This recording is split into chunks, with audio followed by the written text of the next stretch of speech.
Perzent Terbiyisi nomli kitobining davomi. Mikrofon oldida Nurjamol. 7. bab hayot engi va vaqt engi tarbiyasi. 1. hayot engi tarbiyasi.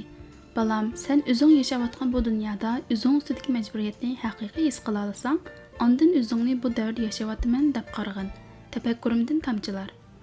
Farzandlarga berilgan hayotni suyish va hayotni tushunish tarbiyasi farzand tarbiyasining eng muhim mazmuni bo'lib qolmay, balki u butkul hayotlik tarbiyasi va ma'rif tarbiyasining eng mohiyatli qismi bo'lib hisoblandi. Chunki insoniyatning bu olamdagi birdan-bir maqsadi yashash. Shunga kishilarning barliq tirishchiliklari yig'ib aytganda yashash uchun. Biroq kishilarning yashash nishoni va usuli o'xshash bo'lmaydi.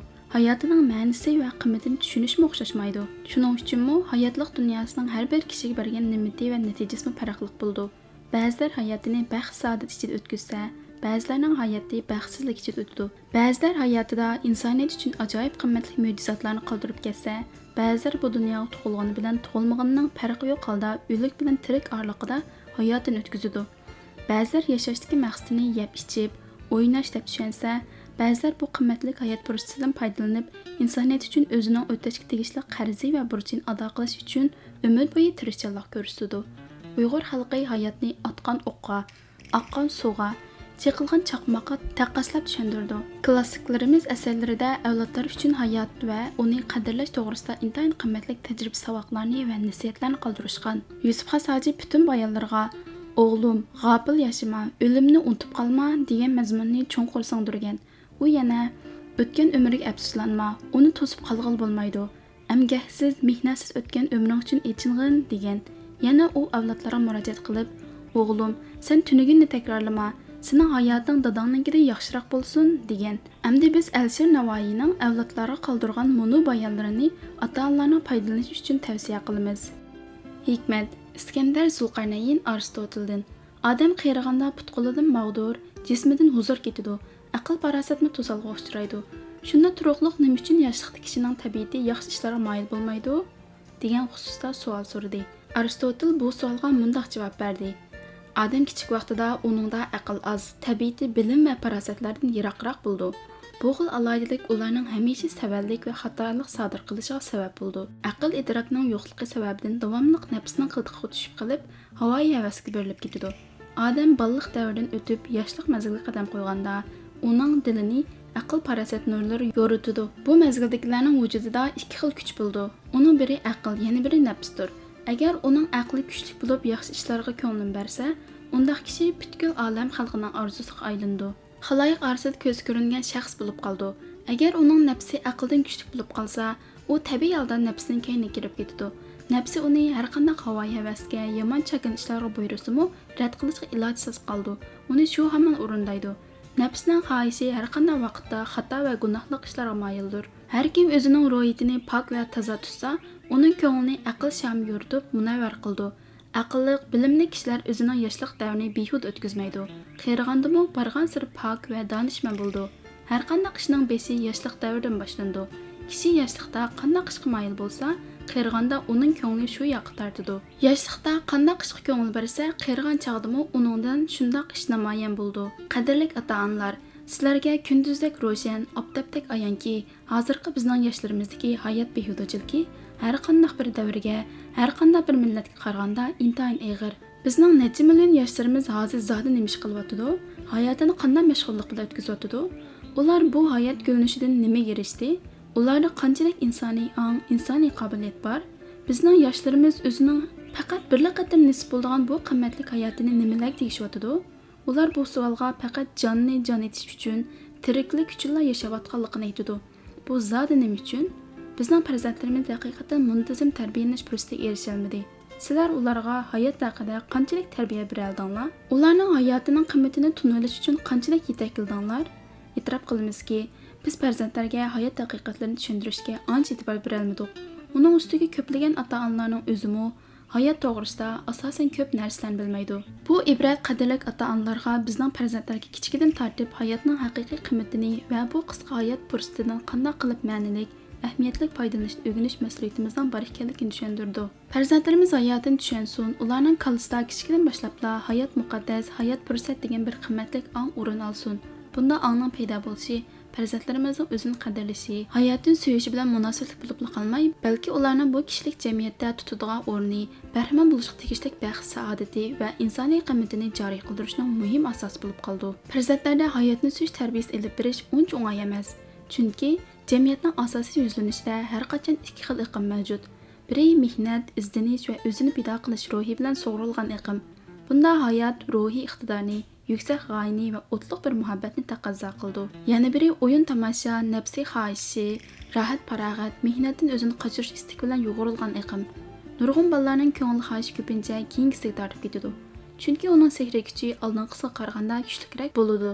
Yana bir tarafdan tarbiya va usul ichida faqat nasihat usulini qo'llanish aplik, ammo ta'sir ko'rsatish va odatlantirish ko'plagan ota-onalar uchun afsus to'xtaydi.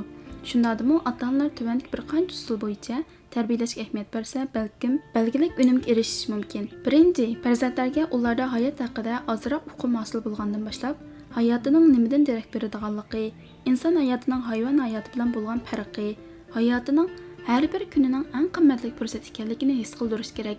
Uning uchun farzandlarni ishni oldida unumlik va vaqtida qilishga odatlantirish, hargizmi biror ishni erta qo'yishga yo'l qo'ymaslik kerak. Ikkinchi, farzandlarning sayoq, o'yinpaz, o'rganib qilishiga hargiz fursat bermaslik kerak.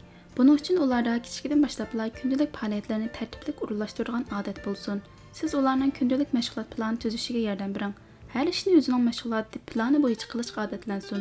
Agar kundalik faoliyati chechilang'u, maqsadsiz, nishonsiz bo'lib qolsa, keyin tartibga solmoq tasga to'xtaydi. Uchinchi, farzandlarga real turmushdagi har xil qismatdagi odamlardan misol ko'rsatib, ularning kallasida hayotning haqiqiy qiymati haqida o'ylanish uchun har xil namunalarni ko'rsatish kerak. Ular hayotining faqat yeb ichish uchunla yashash emasligini, qursoq beqish uchun yashash hayvonga xos xususiyat ekanligini tushunsin. Yana ularga hayotning qiymati uzun umr ko'rganlikda emas, balki har bir kunni ma'nilik, ahamiyatli o'tkazish ekanligini tunish kerak. Alisher Navoiy bu haqda mundaq bir ulgulik hikoyatni farzand tarbiyasi uchun meros qoldirgan ekan. Hikoyat: ilgari bir yosh yigit bor edi. Uning qaddi qomati kelishgan, chehrami dilni maftun qilgandek darajada go'zal edi. Biroq u o'z yoshligining taqozosidan behuda ishlarni qilib, qish-yoz nag'ma va sharob bilan kun o'tkazatdi. Uning tariqat va adab axloq yo'lida bir ustoz darajasiga yetgan bir haqqam soyasi bor edi. U yigit bilan taqdimatlik va qo'shni edi. Bu yigitning nashayan ishlari va g'alva majrolari tufaylidan uning bilan qo'shni o'ltirgan ustoz ko'p tanlakka qolatdi. Shunga uning doim siliq va yiqimliq lavzi bilan pandi nasihatlarni qiladi. Lekin u yigit nasihatni qabul qilmay, yoshlik bo'lsa rahat farog'atning payzini suradigan, qiyrilik bo'lsa toat ibodatga mashg'ul bo'ladigan mazgildir. Taqvodorlik, parhezkorlikni qiyrigan chog'da qilgan tuzuk deb javob beradi. U doim sharob bilan ko'nglini xush qilib kunini o'tkazadi. Shunday qilib u yigitning yoshlik mazgili hash-pashtiga o'tib ketdi. Uning put-qo'llarida mador, tinida quvvat qilmadi.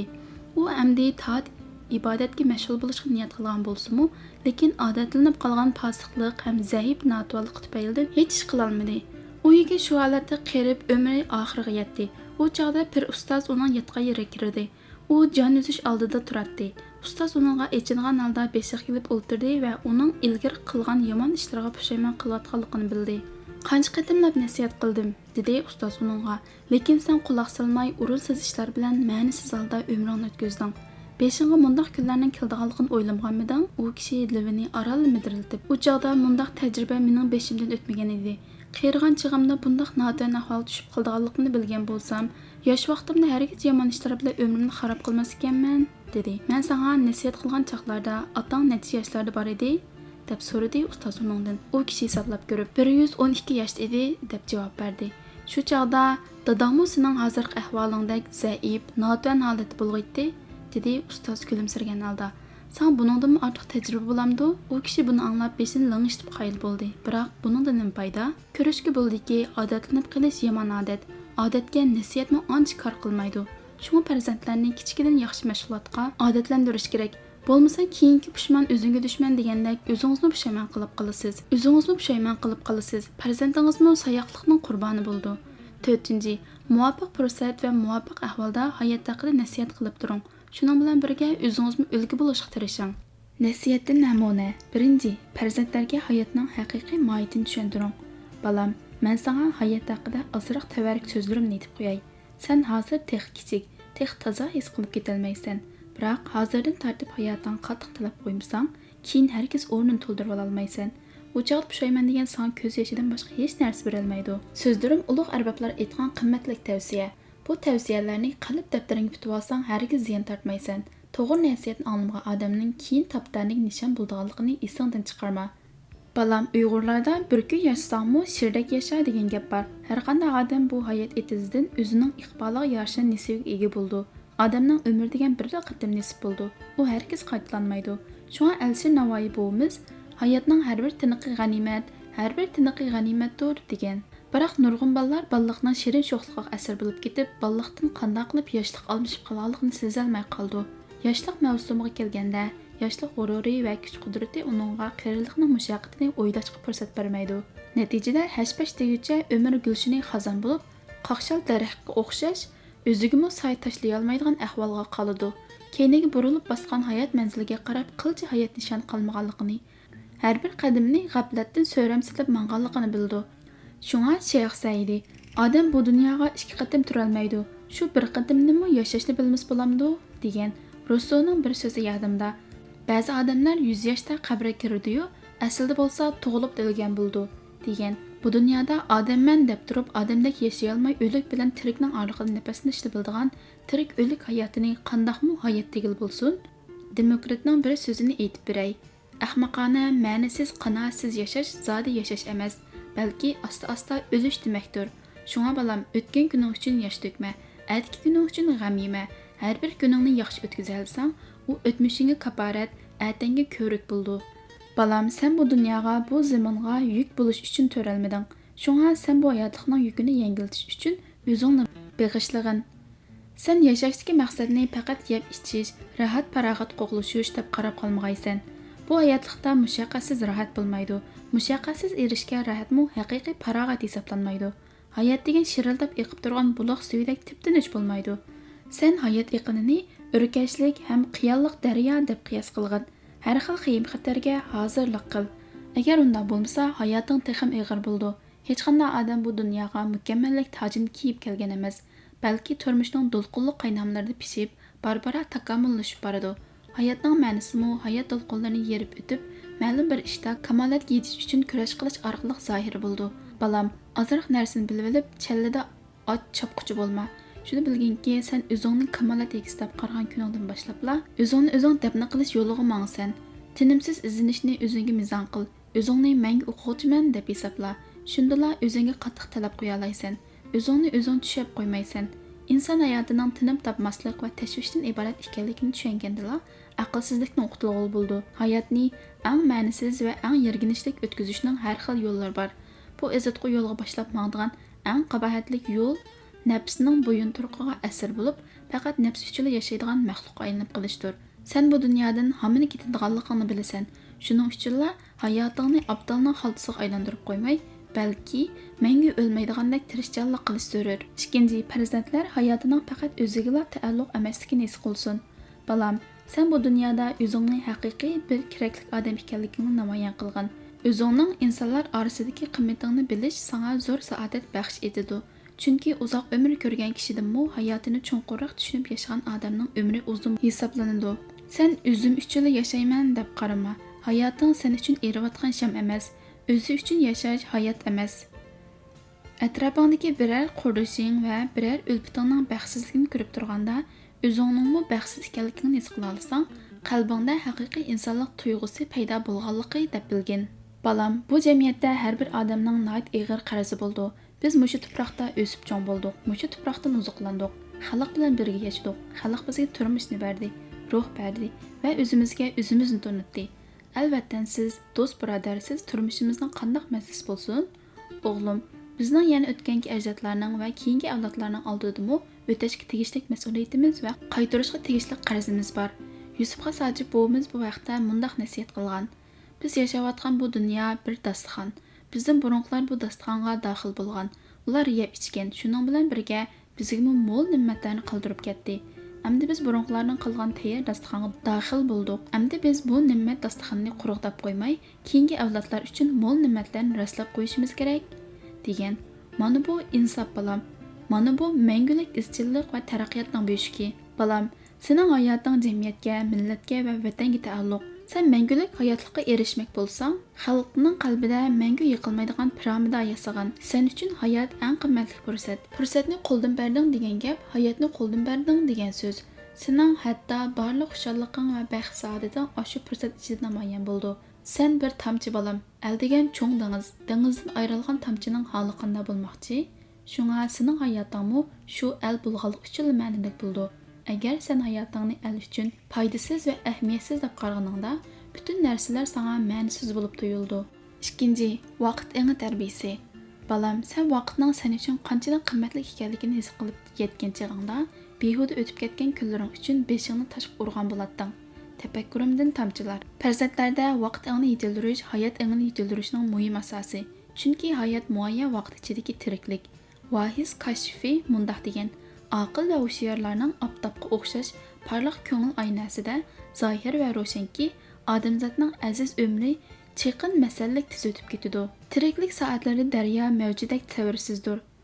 O'tib ketadigan har bir fursat tangdasiz go'hardirki, inson uning bahosini bilish kerak.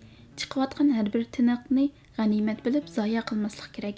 Tiriklikda hamon ba'zi ishlar o'tadi, ammo uni yondirib qo'lga keltirmak mumkin emas. Qilinmay qolgan ba'zi ishlari g'oyiblik parsishida o'zidan nishon bermas.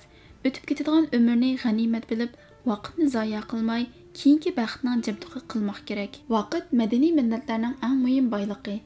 Vaqt qimmat yaratolmaydi. Buningda faqat vaqt etiga mingan odam bu fursatdan foydalanib maqsad manziliga yeta oladi. Hayotida ulug' muvaffaqiyatlarni borliqqa keltirgan kishilarning siri shuki, ular hargiz vaqtni unutirib qo'ymagan. Bu dunyodan izdiraksiz, nom nishonsiz ketgan odamlarning xatoligi shuki, ular vaqtni ma'nisiz ishlarning qurboni qilib o'tgan. Hozirgi Uyg'ur jamiyatida bolalardan tortib cho'nglargacha vaqt isrofchiligi intayin og'ir. Ba'zi kishilar umrida hayotda yuzkilarlikdek biror ahamiyatli ish qilgan, biror soatni bilolmaydi. Biz iqtidorsiz, nodon odamlarning o'zlariga berilgan vaqt fursatining ma'nisi va qiymatini tushunmay, umrni zoya qilayotganligiga ancha afsuslanib ketmaymiz. Faqatla muntazam o'qigan, xeyli ko'p fan madaniyat bilimlariga ega bo'lgan millionlagan yoshlarning eng go'zal yoshlik chog'larini qimorxonalarda, kayf sapa so'rinlarida, televizor oldida, restoranda, ko'ch-ko'ylarda o'tkazib, xuddi mashina odamdek bu takror ma'nisiz mashg'ullikdan zerikmaganligiga kechinamiz. Bunda ongsiz qurbon berishning turli sabablari bo'lsa-mu, eng muhim sababi shuki, farzandlarimizda vaqt engin to'liq yetilmagan. Ular har bir soatlik vaqtning o'zi uchun qimmatli ekanligini his qilmagan. Ularning engida har bir kuni hech qanday o'zgarishsiz qayta-qayta takrorlanayotgandek, bugunning ati bilan hech qanday farqi yo'qdek bilinadi. Yillar tuydirmay o'taveradi. Ular yuzlarida soqol paydo bo'lganligini, bolalik bo'lib qolganligini faqat bir fiziologik o'zgarish deb qabul qildi. O'zining hayotining cheksiz vaqt bo'shliqi ichidagi faqat bir chek ekanligini yodiga keltirib qo'yishmaydi. Kallasida odam homini qerib o'lib ketadi degan tushuncha bo'lsa-mu, bu qisqa umrimni qanday o'tkazishim kerak degan savolni o'ziga qo'yib boqmaydi.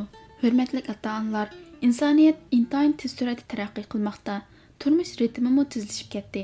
Statistikaga qaraganda insonlar mush 10 yil ichida insoniyatning butkul madaniyat taraqqiyot saviyasini necha qatlab bo'lgan.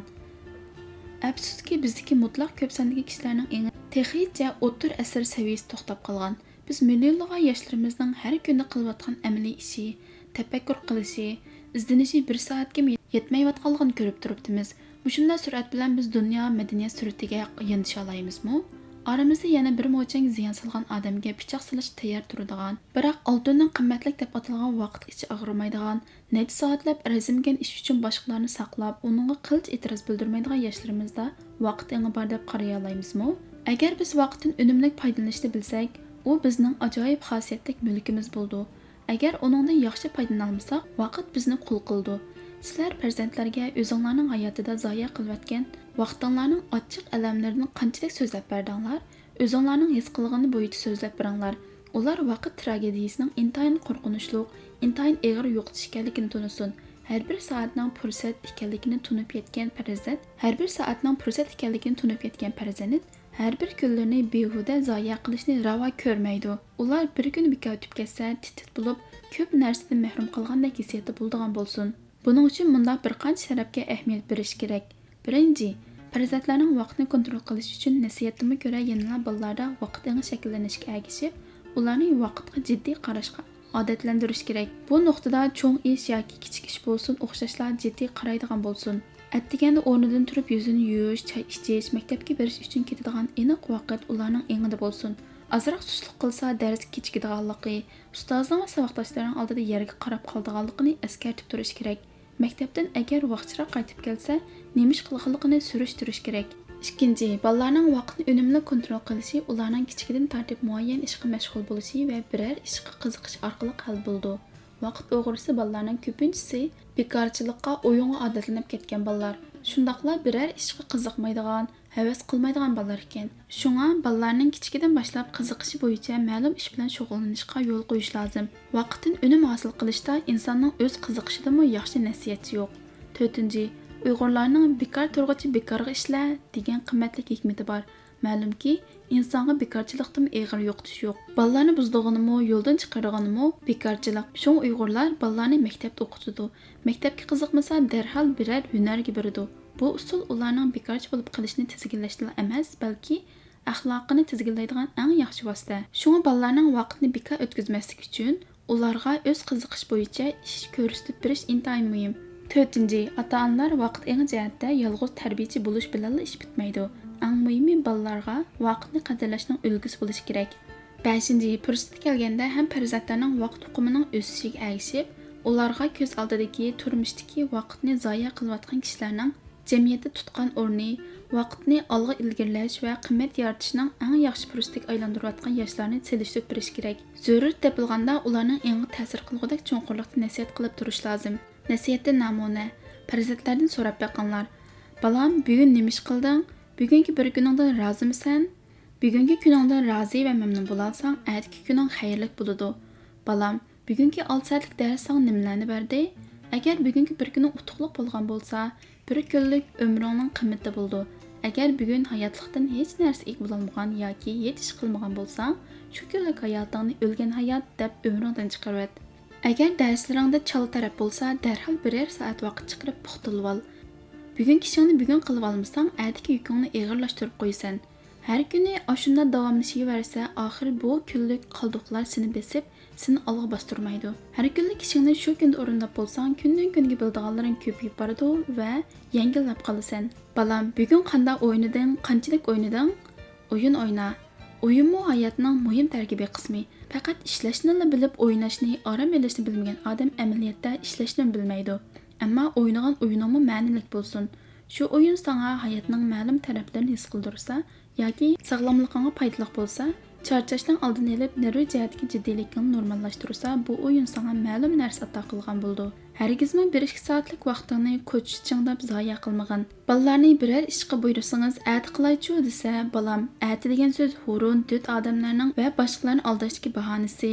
O'zingning ishining vaqtini o'zing so'rasang, xuddi o'zingning mol-mulkini o'zing o'g'irlagan odamga o'xshab qolmamsan? Ish degan bugun xajlamay, ati xajlay deb oyib qo'ydigan pul emas. Buguning ketsa, bir kunlik umring ketdi degan gap. Umr qaytlanmaydi, vaqtmi keyni yanmaydi. Shunga har qanday ishga keng qursoq bo'lsangmi, vaqtga xasis bo'l balam. Balam, vaqti o'tganda o'qilgan sura Yasinning ahamiyati yo'q degan tamsilni qalbingga pukib olgan. Har qanday kichik ishga e'tiborsiz qarasang, cho'ng ishlardami mag'lub bo'lasan. Yusuf Xasajib bo'miz, bugun ishni atda qo'ysang, ishing ilgir basmaydi degan. Pifagor, atdeganda o'rningdan turib o'zingdan, bugun nima ish qilishim kerak deb, kechqurun yetishdan burun, bugun nima ish qildim deb so'ra degan. O'zingning kunlarning hisobini olib turgan. Agar sen aqlli bo'lgan bo'lsang, bekor o'tib ketayotgan kunlaring uchun tit-tit bo'lsang, azoblansang arziydi. Balam, vaqt ham sening qadr-qimmatingni joriy qilishingning dasmayisi, ham hayotingni shamol so'raydigan yalmavuz. Navoiy bo'miz shunga vaqt o'tkir qilishdir degan. Dunyoda erishmoqchi bo'lgan ulug'vor maqsadlaringga vaqt bilan yashash iqtidoringni birlashtirganda ondan yetalaysan. Vaqtning qadr-qimmati yetmasang, vaqtga e'tiborsiz qarasang, erishish mumkin bo'lgan mumkinchiliklarning hammasini mahrum bo'lasan. Darwin shundoq degan, o'z vaqtining hech bo'lmaganda bir soatini bo'shqa o'tkazmoqchi bo'lgan odamni hayotning butun qadr-qimmatini taq tushunib yetish darajasiga bormagan desa bo'ldi. Vaqtingdan oqilonalik bilan foydalanish qimmatingni borgan sari oshiradi. Balam, hozirgi turmush ritmiga nisbatan bir kuniga sal qarasang, 2 kun sarf qilib yetolmaysan. Vaqtga sust qarasang, kunlaring o'zing bilan o'zing kelishayotganda ko'pincha kelishmasliklar bilan elishishga ketadi. Bekorchilik bo'lsa, tafakkuringni kerakdan chiqarib, o'zingni yaramaslik qatoriga tortidi. Balam, vaqtingning qimmatini his qilgan bo'lsang, o'zingning vaqtini qadrlash bilan birga boshqalarning vaqtini qadrla. Boshqalarning sening vaqtingni o'g'irlashiga yo'l qo'yma. Sen madaniylik odamlar bilan aralash, ularni do'st tut. Madaniyatlik odamlarning muhim bir belgisi, ular hargiz sening vaqtingga xiyonat qilmaydi. Har qanday bahona bilan vaqtingga hurmat qilmagan odamning do'stlik da'vosi yolg'on. Ularning madaniyatlikman degani quruq gap. Balam, sen boylik tejash va boylik izlashdan burun vaqtingni teja. Ba'zi hollarda bir kunlik ahamiyatli hayoting sana mangulik shon-sharaf elib kelishi mumkin. Ya'ni ba'zi hollarda 100 yillik umring sana la'nat elib kelishi mumkin.